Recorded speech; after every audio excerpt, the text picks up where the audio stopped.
everybody, I'm Leah and welcome to the Not Only Carrots YouTube channel. Today I'll be answering the question, why am I a vegan? Alright, let's start way back at the beginning when I was little. Yes, I was little at some stage. And I just ate a standard Western diet in my family. Although my mum was really good with limiting things like soft drinks and lollies and stuff like that, we pretty much ate a standard diet. Then my husband, when he was little, he actually was vegetarian for a period of time in his family, and then they went to a standard diet as well, although they did have clean meats, which actually means that you avoid scavengers like pigs and fish without scales, and also seafood like prawns and crayfish and so on. When my husband and I met, I also went on to clean meats along with him. We, at the time, ended up living with a family who were actually vegetarian, and for the sake of ease, we decided that we would also be vegetarian so that we didn't have to each cook our own food. We could cook and alternate together. We stuck with this diet for a while. I don't remember exactly how long it was, but I do know that after a while, we just felt like we weren't satisfied.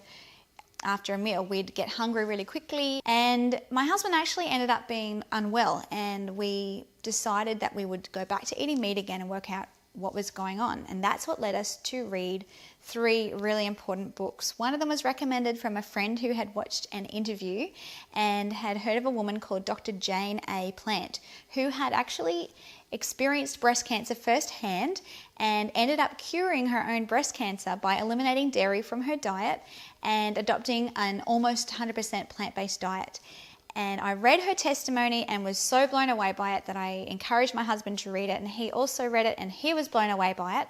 And that led us to read 2 other books which another friend lent to us, The China Study by Dr. T. Colin Campbell and also The Eat to Live Diet by Dr. Joel Fuhrman, both of which are books that are still available today.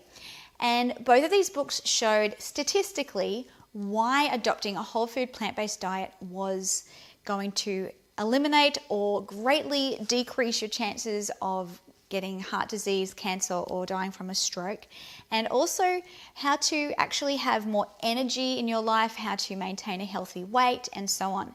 And that was really exciting to me since we'd had family history. In my side of family, we'd had obesity, we'd had cancer, we'd had heart attack, and so on. So I really wanted to avoid these things if it was possible. And it was really exciting because I thought, wow, we can actually take our life into our own hands, like her book was called, and we can actually make these decisions for ourselves. So we went from there, dairy-free and meat-free, and we started again, and we had to figure out what we needed to do and what we needed to change in our diet to make sure we were full and we were satisfied. And what we discovered is that we were taking the protein out of meals because we were taking the meat out, but we weren't putting enough back in again. You need to replace your protein, your iron, and your calcium if you do adopt a meat-free diet. So we actually ended up getting in touch with the Vegan Vegetarian Association that was operating here in Queensland, and I got onto their forum and actually was able to ask these questions. And one of the ladies on the forum, who was one of the actual moderators, was very helpful, and she said, look, come and visit me, come over, I will show you some cookbooks, I will give you some ideas, and I think it's going to really help you to stay on track this time. And I did. I bought a couple of excellent cookbooks that gave me a foundation to start with, and little by little I started to discover there were some sites on the internet that had a few recipes and so on, and of course 12 years later there are so many, just countless, so it's really a lot easier. It's a lot easier now to be a vegan than it was back then. And she encouraged me to go and discover sections in the shopping centre that I hadn't found before. Find the tofu, find the soy milk, and so on. And it led my husband and I to discover alternatives for vegans. So when we were taking the protein out, we went to the local Indian grocery store, and a lot of Indians are vegetarians or vegans, and they were able to show us what to put back in. We learned all about legumes, and we were able to put these in as the meat in our meals. So all of these alternatives gave us options so that we could learn how to make a vegan cake, how to make vegan pancakes, how to make vegan lasagna, how to make a vegan burger, and discover that there were actually companies, for instance, like Sanitarium, and later on now there's companies like Corn and Fries that have vegan options so that you can have a burger, you can have a chicken schnitzel, but it's all plant-based. So we will be releasing videos to show you some vegan alternatives as well, so keep your eye out for those.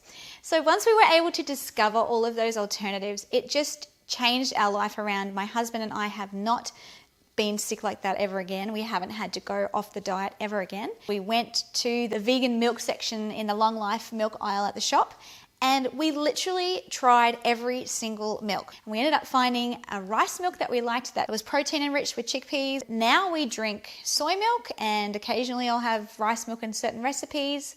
And it's just one of those things you've kind of got to, give it a little try, try this and try something different here, there. And we eventually just figured it out. I ended up keeping a note of all of my favorite recipes, and they're all in my cookbook, link below.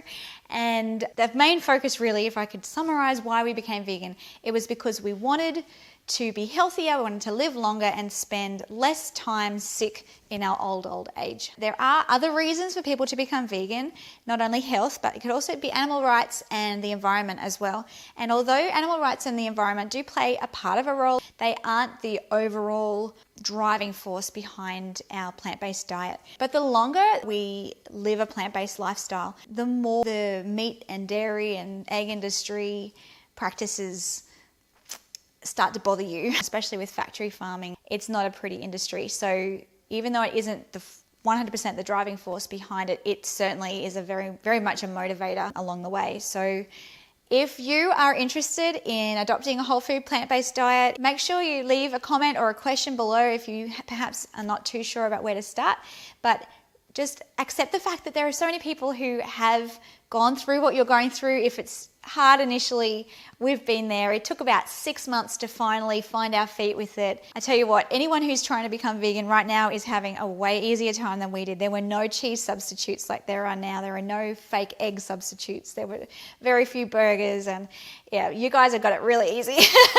We are going to be releasing a whole bunch of videos answering questions like where do vegans get their protein, iron, calcium, and so on. We look really forward to making those videos and letting you know that it actually is a really fun lifestyle and you have so much more energy. That is one thing I can tell you. So thank you so much for joining us today. We would love for you to subscribe to the Not Only Carrots show. So click subscribe, bells for notifications, links below. Check out the link for the cookbooks on Amazon, and we will see you guys next time. Bye.